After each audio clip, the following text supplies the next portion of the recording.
when we go to al-ayah in Surah al-Zariyat, وَفِي السَّمَاءِ رِزْقُكُمْ وَمَا تُوعَدُونَ. Your risk, what Allah subhanahu wa ta'ala provides to you is in heaven. And all that's promised for you is in heaven. And the next ayah Allah subhanahu wa ta'ala says, فَوَرَبِّ السَّمَاءِ وَالْأَرْضِ إِنَّهُ لَحَقٌّ مِثْلَ مَا أَنَّكُمْ تَنْطِقُونَ. And Allah subhanahu wa ta'ala swears by himself, the God of heavens and earth, this is true, that your risk is in as-sama'. وَأَنَّهُ لَحَقٌّ مِثْلَ مَا تَنْطِقُونَ. This is the truth, just like you speak. We grow up, it's natural, we speak naturally. We learn and we speak. We don't have to do effort to speak, same as the risk is in heavens, and it will be given to us as we speak. And we won't miss any risk. They tell us that Isa alayhi salam, as we know, he used to be able to bring the dead alive.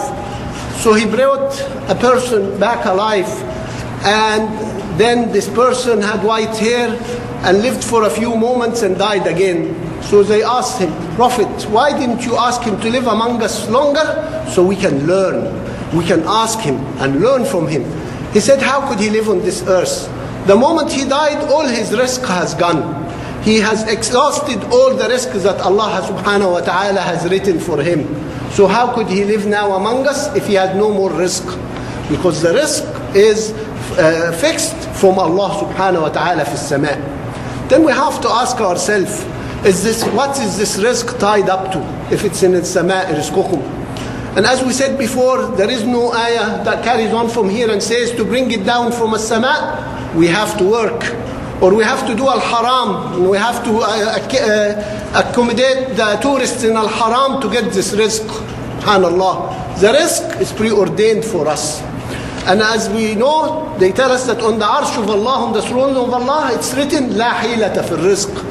There's no way around it. What's written for you will come to you regardless. Regardless of what you do and what you don't do.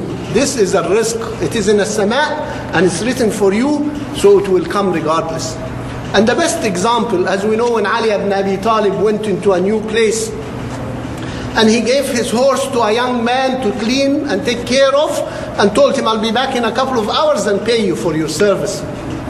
He came back in a couple of hours and he found that this young man stole his saddle.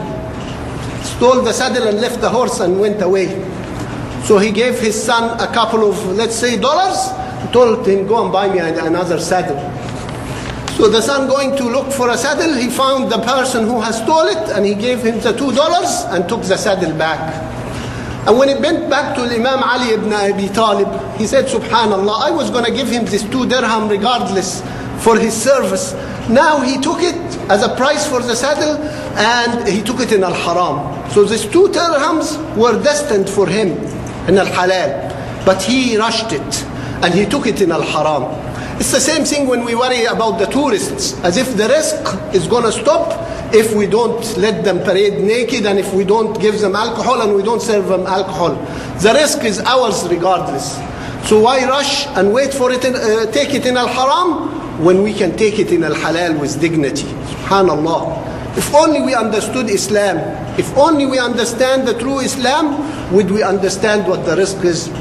And most of our problems as Muslims is misunderstanding that rizq is from Allah.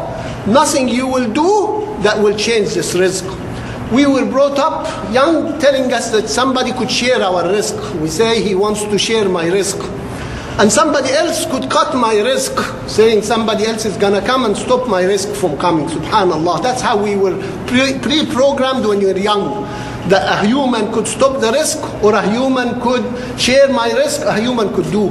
And that's why we are all protective, because we think somebody else could take our rizq. But if we understood that the rizq is from Allah and will not change, we'll all help each other. We'll all be cooperative. Why are we worried? Our rizq is preordained for us, destined for us, will not change. So why don't we help each other? Instead of what we see today, everybody's trying to hide because he's worried about his rizq. Worried that somebody's going to take it away. SubhanAllah. So if we understood rizq, and when it's one of the major things in Islam, we will know it is from Allah.